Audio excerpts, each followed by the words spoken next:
Om Tvameva Mata cha Pita Tvameva Tvameva Bandhuscha Saka Tvameva Tvameva Vidya Dravinam Tvameva Tvameva Sarvam Mama Deva Deva Sri Dakshinamurti Sudeshi Kendram Dvaipayanam Sutrakritam Munindram Sri Shankaram Bhashyakritam Yatindram Maddeshi Kanchapi Namami Vidyai ओम नमो ब्रह्मादिभ्यो ब्रह्म विद्या संप्रदाय कर्तृभ्यो वंश ऋषिभ्यो महद्भ्यो नमो गुरुभ्यः सर्वोपप्लवरहित प्रज्ञान गणः प्रत्यगर्तो ब्रह्मैवाहमस्मि।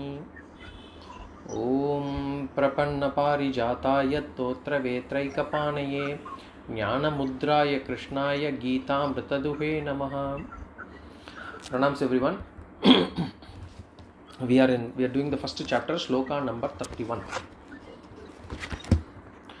Arjuna uvacha nimittani cha pashyami viparitani keshava na cha shreyo nupashyami hatva svajana mahave.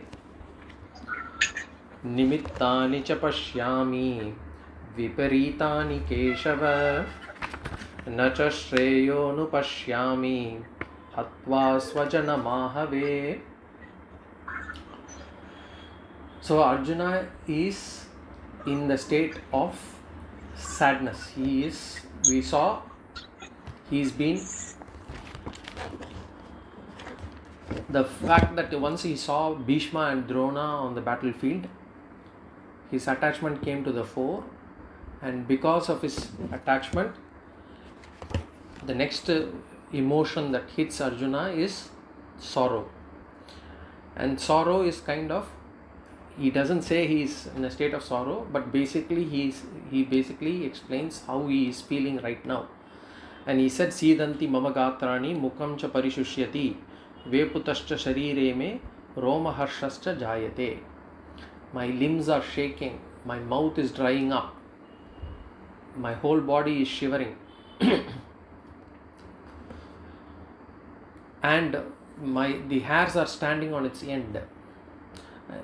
Basically, he is in a state of deep sorrow. And finally he says, the Gandivam samsate hastat. The Gandiva slips from his hand. The skin burns. Tvakchaiva paridahyate. And so he is in the state of sorrow, and then finally he says to Bhagavan, he says, Viparitani cha pashyami, nimittani cha pashyami, viparitani Keshava. Keshava, I see viparitani, I see all kind of adverse omens, bad omens. Nacha shreyo nu pashyami, hatva svajana mahave. And here he says basically, I am not able to see anything good. I do not see anything good here. So from this sloka onwards, basically what happens is, until the end, almost the end of this chapter, Arjuna's Moha, delusion is going to be evident. So we talked about delusion in the last class. Basically delusion is wrong thinking.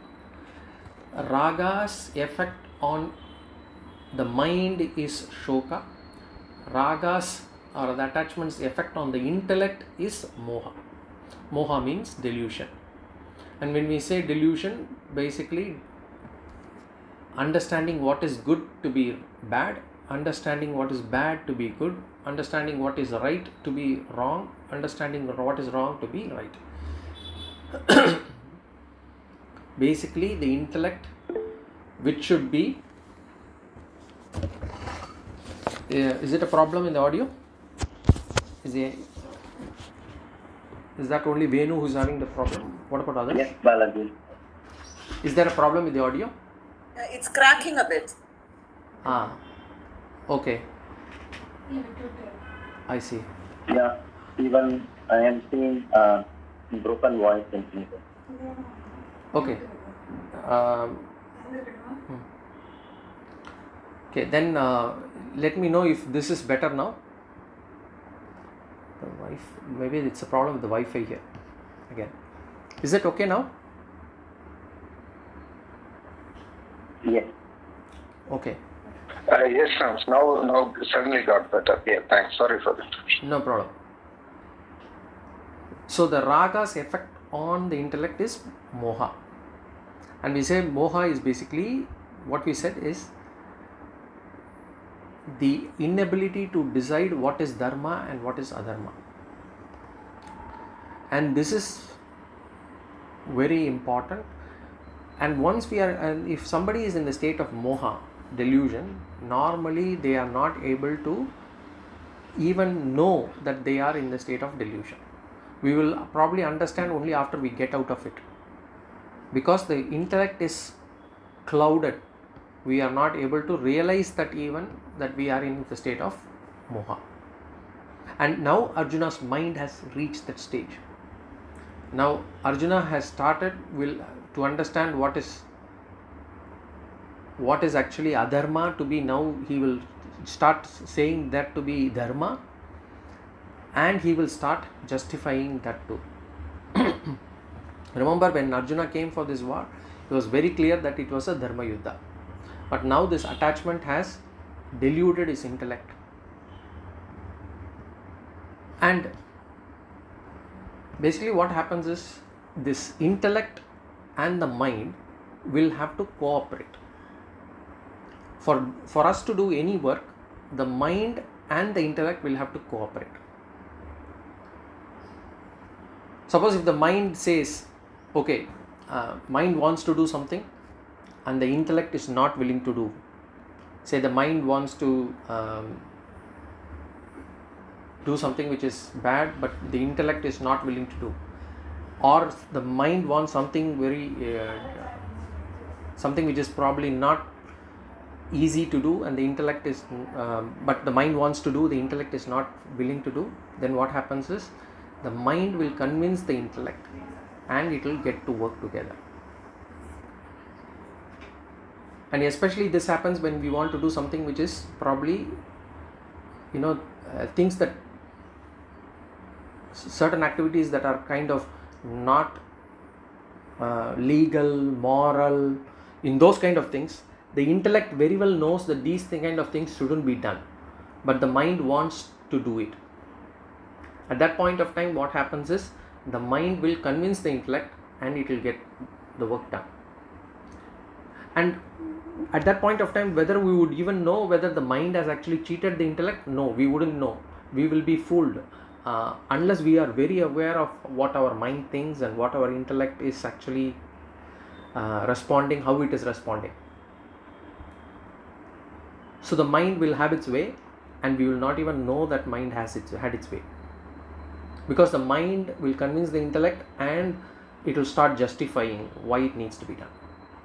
Say for the other case where the intellect wants to do something, say for example, waking up early in the morning, or doing yogasana in the morning, or doing a daily puja at home, but the mind is not willing to do. The intellect says it is good for us, the mind is not willing to do. Then what happens? Initially the job can be done for a few days. Maybe one day we will wake up early, the next day we will wake up a little late, the next day we will actually try to extend our stay in the bed. The mind will refuse to cooperate, and so much so that soon after the intellect will give up. So this is what happens. Any job for it to be done, it needs both the mind and intellect to cooperate.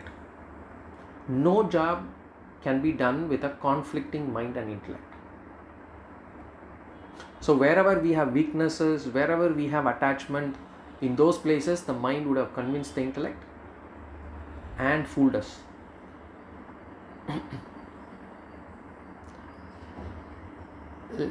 For an example, a smoker says, I want to stop smoking. But you'll see that more often than not, they will not be able to stop it. Because although the intellect says to stop it, the mind will not cooperate. And even if they stop smoking for some time, they will again start it, and they will start justifying it. That's because the mind, when it has been not being able to fight against the weakness, it will convince and convert the intellect. And these are the times when the mind convinces the intellect. These are the times when the intellect is clouded with delusion. The intellect is deluded, we will say. Because whenever the intellect works, whenever the intellect actually wins, then we can say that the person will be following Dharma. But whenever the mind wins, more often than not, the intellect is in a state of delusion. So in this case also, Arjuna's mind is working in a viparita manner. It's adverse manner. So from now on, you will see that Arjuna is going to debate with Bhagavan. Sorry, can I ask a question? Yes. Can I ask a question? Yeah. So is mind another name given to ego? Basically, intellect is our rational thinking, and mind is the subjective ego. Is that what is conveyed? No. Ego is the... Okay. Mind is basically our emotional faculty. So where the thoughts come up, where all our emotions come up, where our likes and dislikes are lodged and all those things. Isn't that the ego? The ego in our, when we talk about the ego that we use in Vedanta is called as ahankara. And ahankara, what we say is the area within this antakarana. Remember, both mind, intellect, as well as the ego, as well as the memory, the four of them are part of the same organ, internal organ, which we call it as antakarana. Okay. The antakarana is a single instrument which has got four faculties: mano, buddhi, chittam, ahankara. The ahankaram we say is the ego, where we say the ahankaram is the one which is actually able to say I. Ahankara is the faculty that sorts of identifies as I. So the ahankara will, if it identifies the body with as I, the mind as the I, or it may even say, it may go beyond it to say that my child is also I. That's no different from I. So that particular faculty within the antakarana is identified as ego. Okay, mano, buddhi, chitta. Maybe I am digressing to something which you have planned for some other time. But mano and ahankara, are they different? Yes, I mean, okay, antakarana is actually only one organ. Four different functions. Depending on the function they are doing, we identify them as one particular faculty within the same ahankara. So sometimes antakarana is identified as one instrument, sometimes it is identified as two, which is mind and intellect alone, and sometimes we identify it as four, which is mano, buddhi, chittam, ahankara. So in Adi Shankara's Nirvana Shatakam, the first sentence itself is mano buddhi ahankara chittani naham nacha shrotra jihve nacha grana netre. So there it's identified as four different faculties of the same organ. Thank you. Maybe I'll understand it better some other time. Thank you. Yeah. So you can refer to the Introduction to Vedanta series again, where we will discuss about Sukshma Sharira. Okay. So now what happens is Arjuna is now going to debate with Bhagavan. He's going to say that the war itself is adharmic. So until this time he knows that the war is actually dharmic. Now he is going to say the war is adharmic. So when the sorrow hit him first time, he said he is not able to fight the war. His Gandhiva slips and others. At that point of time also he probably knows that the war is dharmic, but he is not able to fight the war. Now because delusion has hit him, now he is going to say or argue and even justify that the war itself is unwanted. And he will justify them in the coming slokas, we will see, and he will twist Dharma Shastras to his convenience.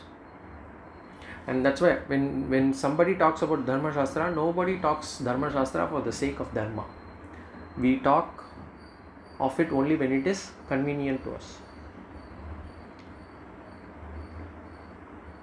There will be another place where we will discuss that. I'll give you some examples later, but we'll go to this now. So now, Thanks. So before the start of the war, or before this state of mind, before Arjuna saw Bhishma and Drona, he was convinced that this is Dharma Yuddha. And Pandavas had used up all the options to get what is rightfully theirs.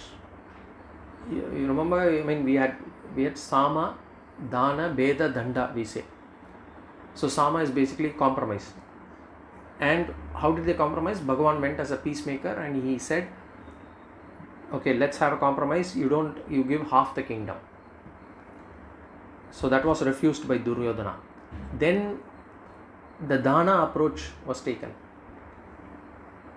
Dana approach is basically where one person gives more than the other to arrive at a peaceful solution.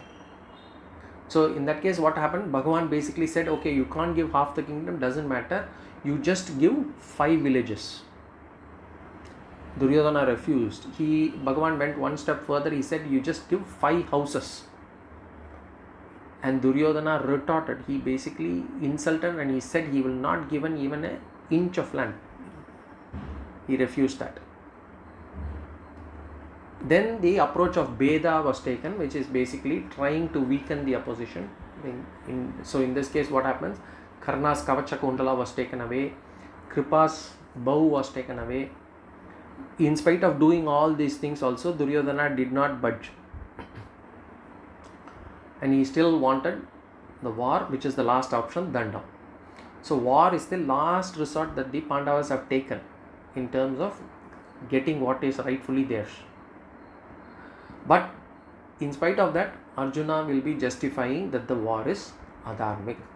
So here he says, Nacha shreyonu pashyami hatva svajana mahave. Na anupashyami. Anupashyami means shreyo anupashyami. Anupashyami means I do not see. I do not see. What does he not see? Shreyo. Shreyo means good. Shreyas means good. I don't see Shreya.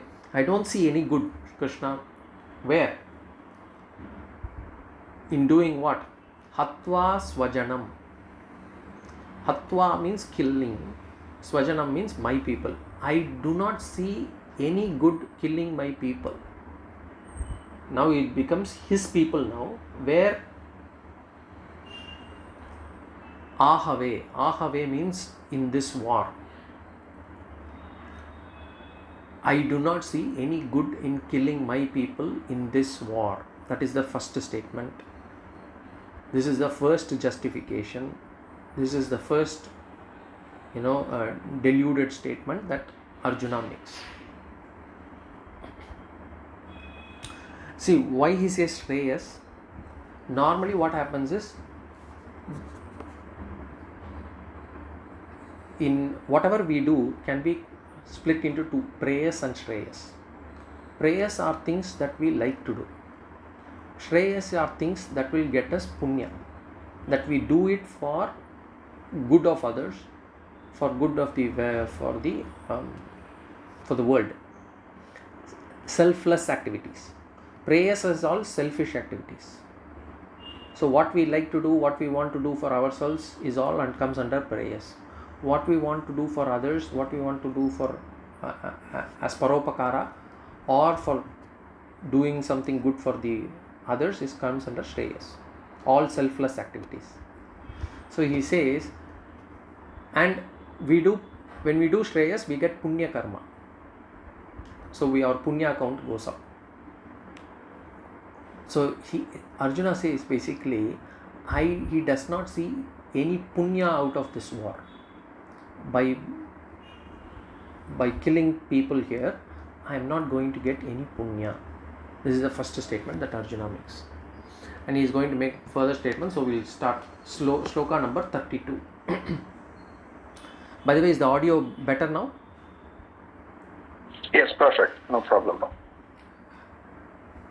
Nakankshe vijayam Krishna nacharajyam sukani cha kim no rajyena govinda kim bhogair jivitena va न काङ्क्षे विजयं कृष्ण न च राज्यं सुखानि च किं no राज्येन Govind किं भोगैर्जीवितेन va. So Arjuna has said, I do not see anything good. I do not see any shreyas. Punya. Punya is adrishtam. Punya is adrishtam. I cannot see what is, how do I get this punya? So suppose if Arjuna said, so Arjuna says this one, Bhagavan says, suppose Bhagavan says, Arjuna, don't forget the punya bit.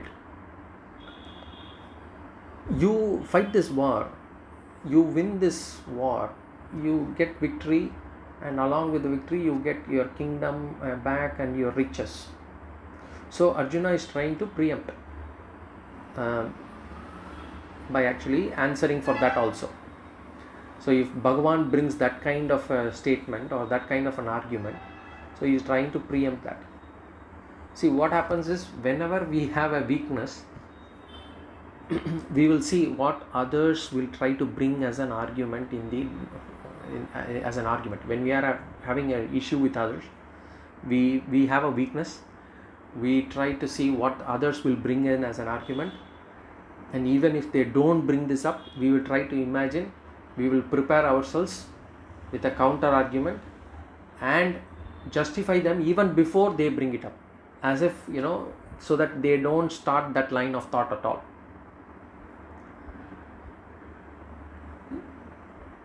So this is what Arjuna is doing now. And remember, whenever in any argument, a person who speaks too much, or a person who speaks too loud, or a person who speaks too fast, or a person who speaks with palpitation, some kind of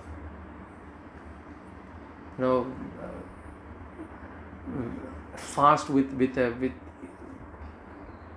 what do say in I can't say it in English otherwise. Palpitation basically in Tamil we say padapadappu pesadu. Whenever a person does that, speaks too much, too loud, too fast, or speaks with palpitation to establish a point, those are the times that you can say, or those are the things that are being discussed are actually things that are sort of weakness to the person who is speaking. So whenever this person is talking about any of his or her weakness, that person will tend to speak fast, or tend to speak too loud, or tend to speak with some kind of padapadapu, we say. If dharma is on our strength, if strength is on our side, then we won't talk like that. What happened to Arjuna now? Arjuna now is bursting out. And what does Bhagavan do right now? This is something we will have to learn from him. We will have to observe and learn. Basically what he is doing absolutely nothing. Bhagavan is not even reacting. He is just remaining silent. But he is just listening also. It is not that he is moved away, he doesn't want to listen. He is listening, but he is remaining silent. As a child, when we grow up, we would have learned to talk. And once we grow up as adults, what we should learn is learn not to talk. We should learn not to talk at certain places, certain times. We should know where to keep our mouth shut.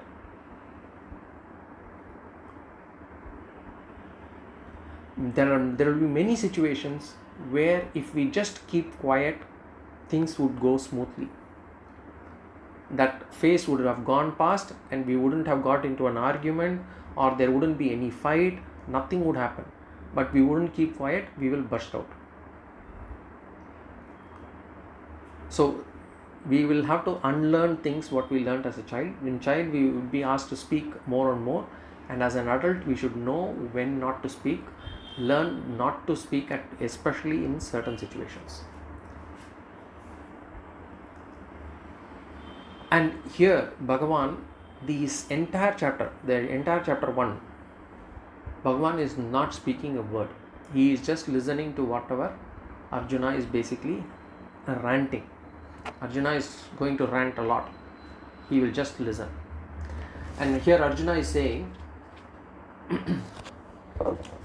that he is not fighting this war for Rajyam. He is not fighting this war for getting back his kingdom. He is not fighting this war for victory, Vijayam. He is not fighting this war to get any pleasures, Bhogai, or nor for Sukha, nor for the pleasures that you can get after winning this war. So, this is Arjuna's line of argument now. Now, the point here to note is Arjuna had come to fight this war because the war was dharmic. He had not come to fight this war for getting the kingdom or getting the victory or seeing his cousins killed or to get pleasure. Nothing of that sort. He had come to fight this war because this was a Dharma Yuddha.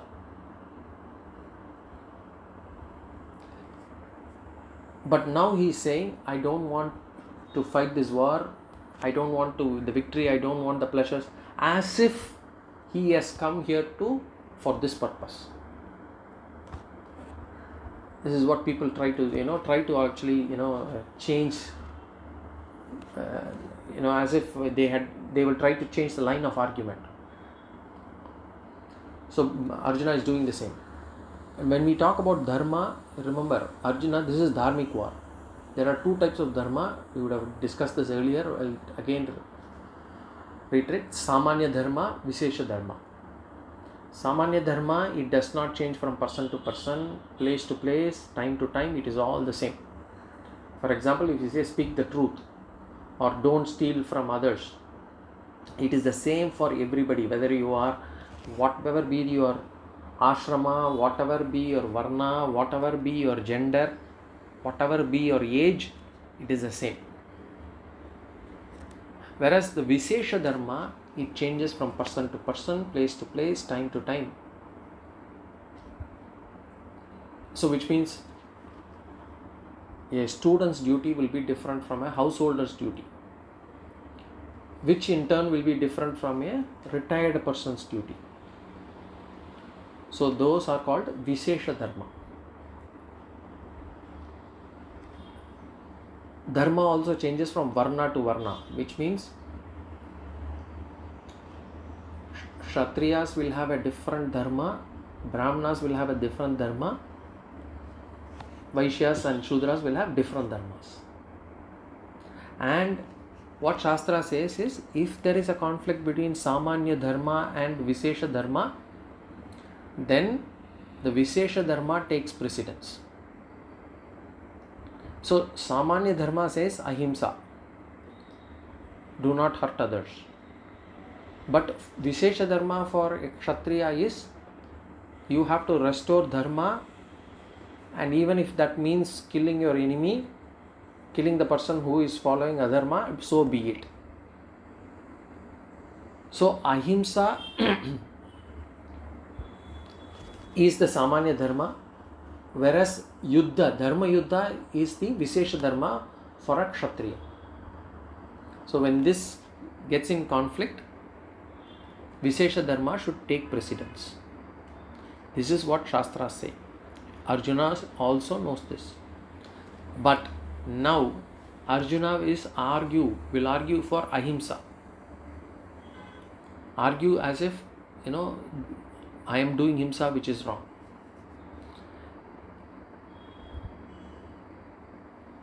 This line of argument is not right, because Shastras clearly say that he, as a Kshatriya, he has to fight for dharma.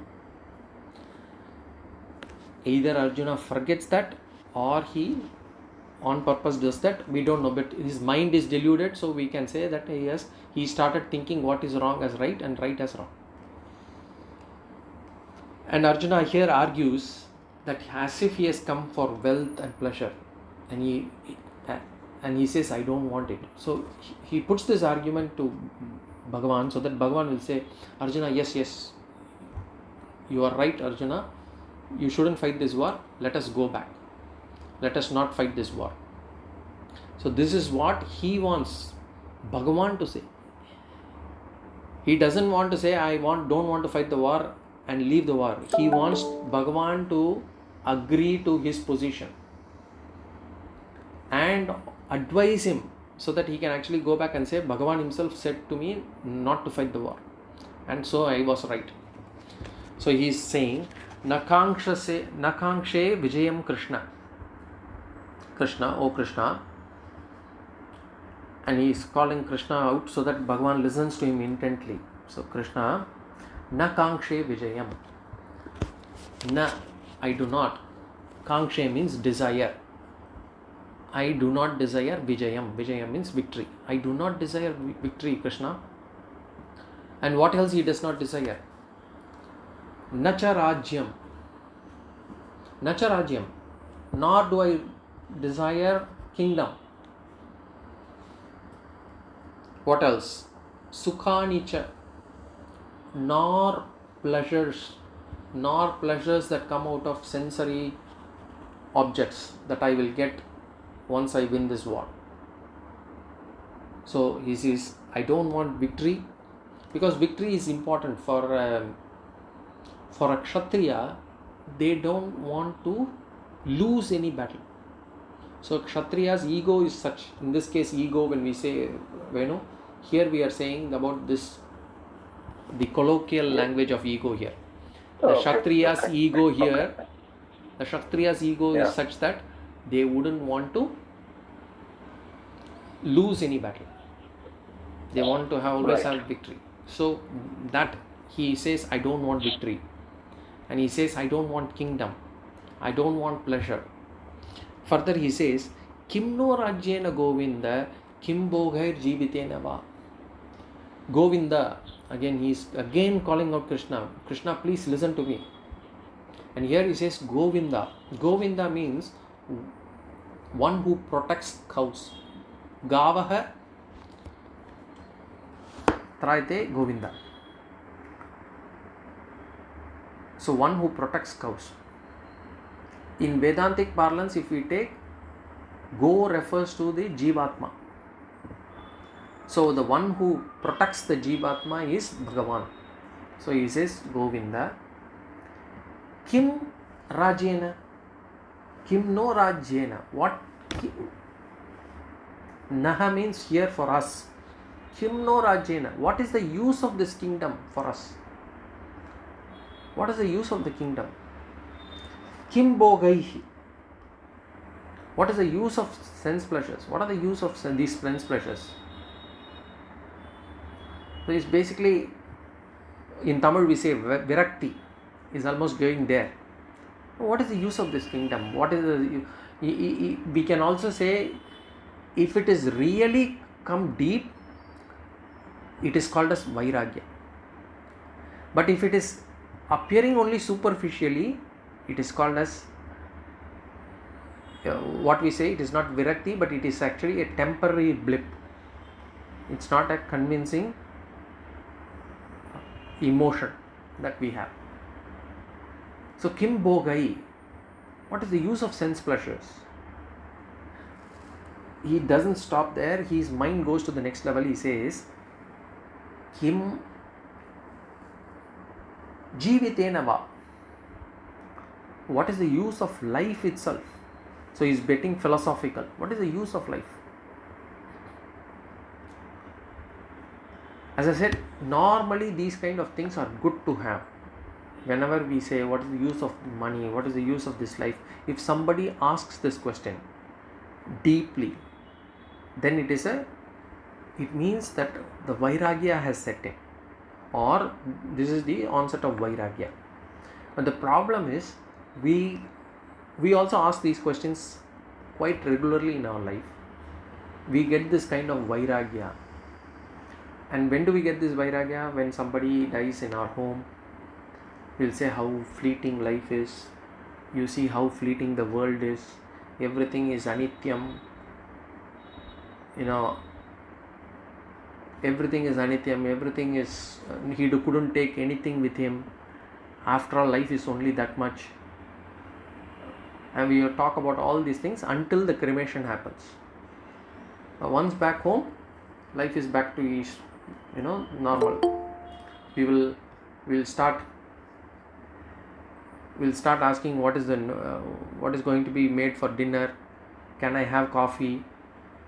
And all those things we'll start all.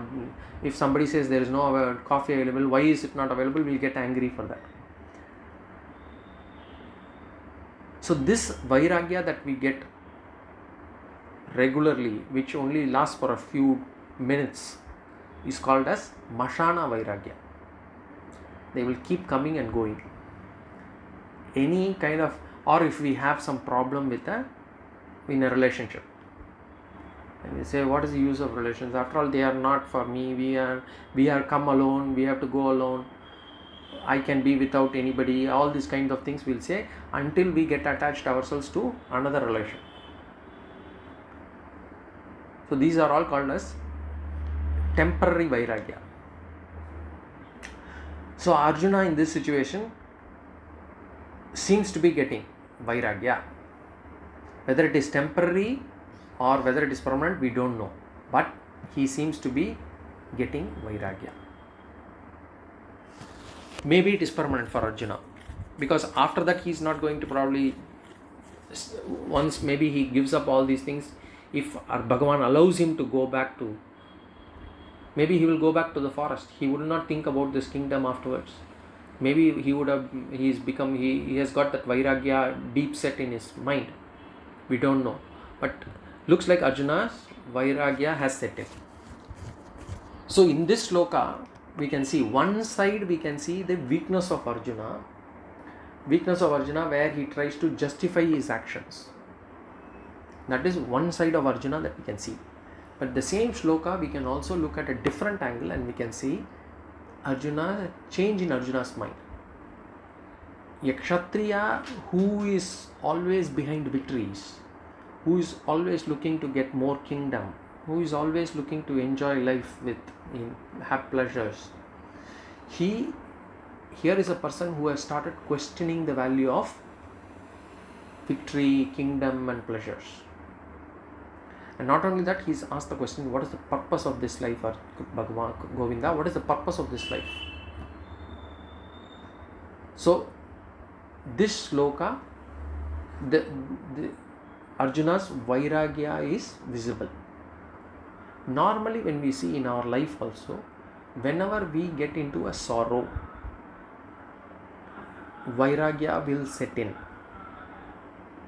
How we make of the vairagya, whether we are able to sustain that vairagya, is left to us.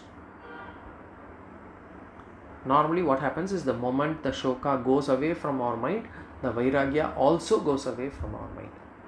But the idea is, the shoka comes, because the shoka comes, along with it the vairagya comes.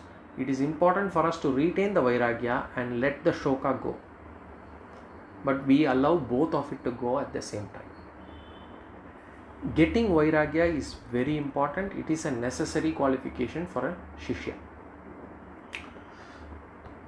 So here, in one angle, we should criticize Arjuna for being deluded, but on another angle, we should praise him for being able to get some vairagya. And vairagya on things that are very important for a kshatriya. A kshatriya always looks for victories, always looks for kingdom, he always looks for pleasures. Now he says he is willing to give that up. And it is not easy for anyone to sacrifice power, position or pleasure. Not easy at all. How do we know? I mean, this, when we hear as a story, it looks as if, yeah, it's possible. But when we see in our real life, it's not that easy. How do you know? Because we'll go to the, if we go, so many people fight in the courts. And they fight for many years, for a small piece of land within families. And wherever there is even a little bit of power, there is so much of backbiting, so much of politics, even to the extent of violence. Adharma is always there.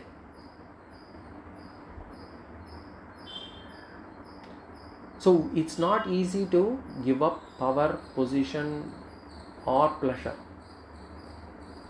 And Arjuna knows that if he fights this war, he'll be able to get it. It's not that it's a question of, some people say that they have vairagya, but it will be a question of what we will say as the case of that Sore grapes. Sour grapes. Case of sour grapes. For example, somebody will say, I have stopped. I have got complete vairagya on sweet. I don't take sweet anymore. Why?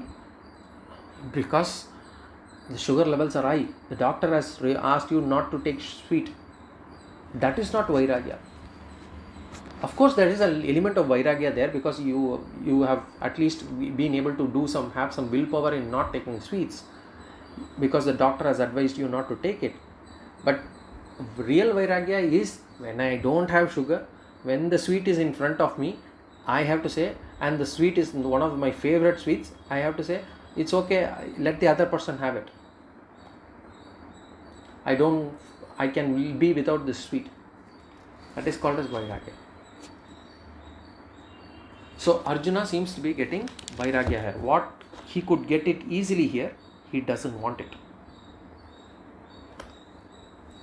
So whenever, and this is also something important for us, whenever we look at any person, we should look at both positives and negatives. Generally, we tend to look everyone on only one side. And what side we look upon will depend on whether we like the person or dislike the person. If we like the person, we tend to look only at the good things of the person. We ignore the bad. And if we dislike the person, we only look at the bad things of the person. We ignore the good in that person. So this is again something that we will have to take up. So Arjuna speaks further here. So he says, I don't need victory, I don't need kingdom, I don't need pleasure. What is the use of kingdom? What is the use of this? What is the use of sense pleasures? What is the use of life itself? Further he goes, Sloka 33. Yesha marte kangshitam naha rajyam bhoga sukani cha taimeva stita yuddhe pranam styaktva dhanani cha. Yesha marte kangshitam naha rajyam bhoga sukani cha taimeva stita yuddhe pranam styaktva dhanani cha. Arjuna's next line of argument, basically, he is basically saying, what is the purpose of this kingdom? What is the purpose of getting a kingdom if the people who have all assembled to fight here actually die in this war? So that is his line of argument. It is the same thing like we decide to buy a vehicle, say a car or something. And after buying the vehicle, the car, if we are not in a position to drive it, then what is the purpose of buying that car?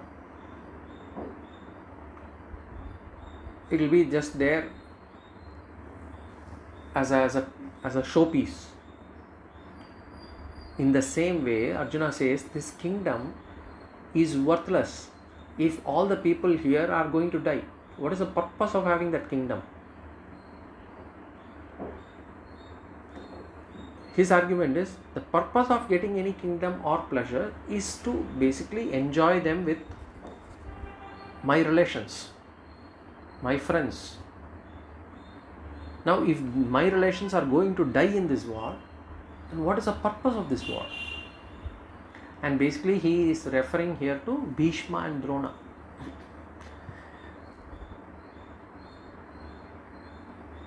He wants to have the kingdom only if Bhishma and Drona are there.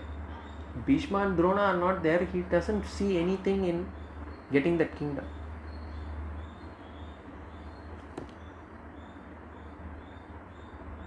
And there used to be a story, Vaal pochu katti vandadu, that story of a monkey and its tail kind of thing. So what is the purpose once you get this same way?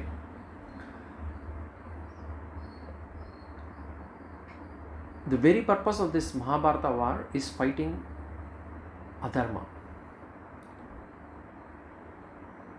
And whoever has joined adharma, or whoever is on the side of adharma, they will have to be destroyed. Or they will have to be killed. So Bhishma and Drona, although individually they may be nice people, but unfortunately they have joined the side of adharma, then they also have to be killed or destroyed. This is clearly known to Arjuna. So that's why he is bringing this argument now.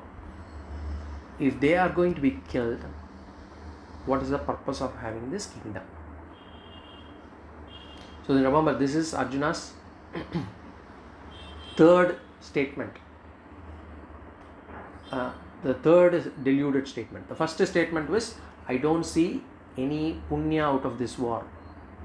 Nacha shreyo na anupashyami. That's the first statement. Then he says that the second statement, second argument, second line of defense is, I don't desire victory, I don't desire kingdom, I don't desire pleasures, I don't desire anything. That is the second one. Now the third one is, what is the use of this victory if I have to kill the people with whom I need to enjoy this? Yesham arte kankshitam naha. Yesham arte. Yesham arte means for whose sake alone. Yesham arte, for whose sake alone. Kankshitam. Kankshe. Previous sloka also had kankshe. Kankshe means desire. Kankshitam naha. For whose sake alone are desired by us. What are those desired? For whose sake alone are desired. What is being desired here? Rajyam, Bhoga, Sukha, Nicha. Rajyam means kingdom. Bhogaha means sense objects. Sukhani means pleasures. So, for whose sake alone, what is being desired? These things are being desired. The kingdom, the sense objects and the pleasures. For whose sake we are actually doing this? Taime avastita yuddhe. Taime. Taime means such people or such people. Avastita.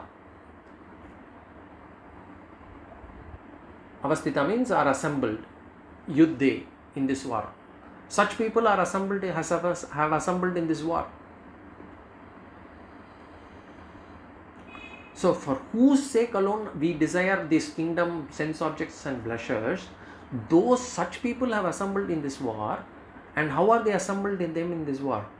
Who are these people? Arjuna is going to list out in the next sloka. But how are they assembled here? Pranas tyaktva dhanani cha. Tyaktva means renounce, sacrifice, renounce, tyaktva. What are they willing to renounce? Prana. They are ready to give up their lives, renouncing their lives. They have assembled here to renounce their lives. Not only their lives. Cha dhanani. Cha means and. Dhanani means wealth. Their lives and wealth.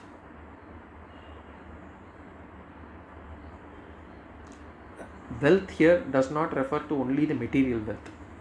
Here wealth also refers to the people.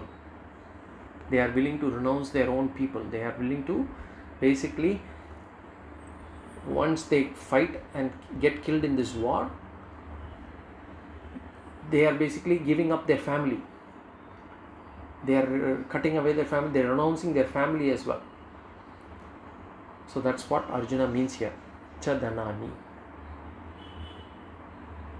So basically Arjuna says, renouncing their lives and wealth, such people have assembled here. For whose sake alone this kingdom, sense objects and pleasures are desired by us. We desire this kingdom, pleasures and all these things for these people. But these people are here assembled and they are ready to renounce their lives.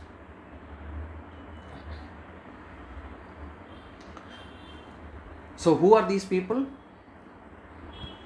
Because he says Yesham, and he says Ime, such people. But then he has to qualify who these people are, and therefore in the next sloka he is qualifying them. Who are they? Sloka 34. Acharya pitara putraha tataiva cha pitamaha matula shvashura pautraha shyala sambandinastatha. Acharya pitara putraha tataiva cha pitamaha matula shvashura pautraha shyala sambandinastatha. Basically Arjuna is listing the people who have assembled here,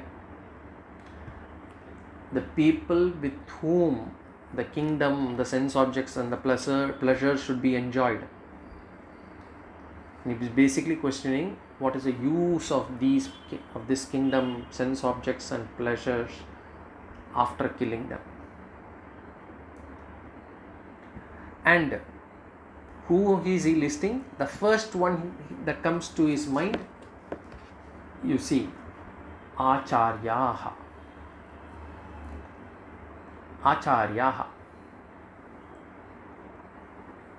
Dronacharya comes to his mind first. Dronacharya, and he is plural, putting is a plural. So Dronacharya, Kripacharya. Generally, whenever a student does well, he would feel happy or elated when the guru comes to know that he has done very well in that field.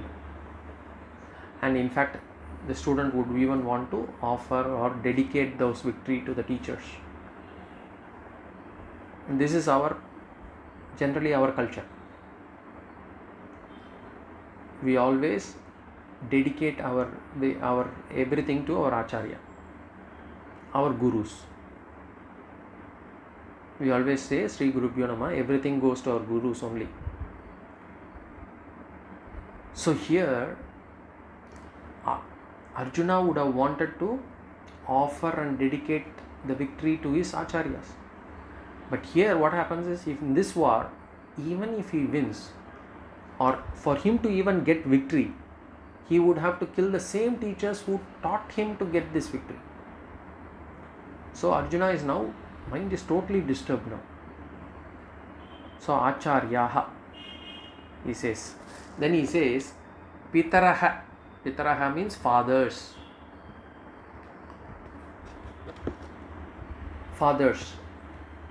Then Putraha, sons. Sons here means it could be even Duryodhana's sons. We saw that. His cousin's son is also his son. Tata evacha pitamaha. And in the last word he says, in the first line, pitamaha, basically grandfathers. And here Bhishma. And generally pitamaha, grandfathers always have special position for grandchildren. The grandchildren will always be a pet of the grandparents. So they will be always special. So here he is saying pitamaha. Not only that, he says matulaha, swashuraha, pautraha. Matulaha means uncles. Swashuraha means fathers-in-law. Then pautraha, grandsons. Shyalaha means brothers-in-law.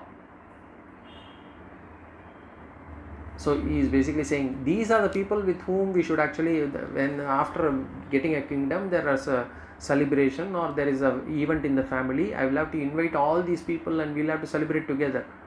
But if these people are killed, what is the use of kingdom? What is the purpose of having this kingdom? And finally he says tata sambandhi, sambandhinaha, basically all relatives. Refers to both in his army as well as the Kaurava army. So he is basically saying, what is the use of killing all these people if we have this kingdom, even if we have the kingdom afterwards. So we should relate this sloka with the previous one. So, and one thing you'll have to note, from here it might look as if Arjuna seems to have some bit of compassion. So he is basically, what is the purpose of killing? Why do we need to kill our own relatives? It's all like coming out of as if when people hear it, and that is the line of argument in many debates. They say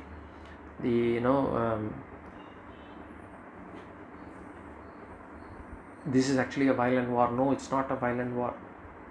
This is not compassion. This is attachment. It is very difficult to distinguish between attachment and compassion. We have already, in one of the classes, earlier classes, we distinguished between love and attachment. You can refer to that, the same. But to distinguish love and attachment superficially is very difficult. And Arjuna's case is, it's not compassion, it is attachment. Why do we say it's attachment? Because Arjuna's vision of dharma and adharma is wrong, it's clouded.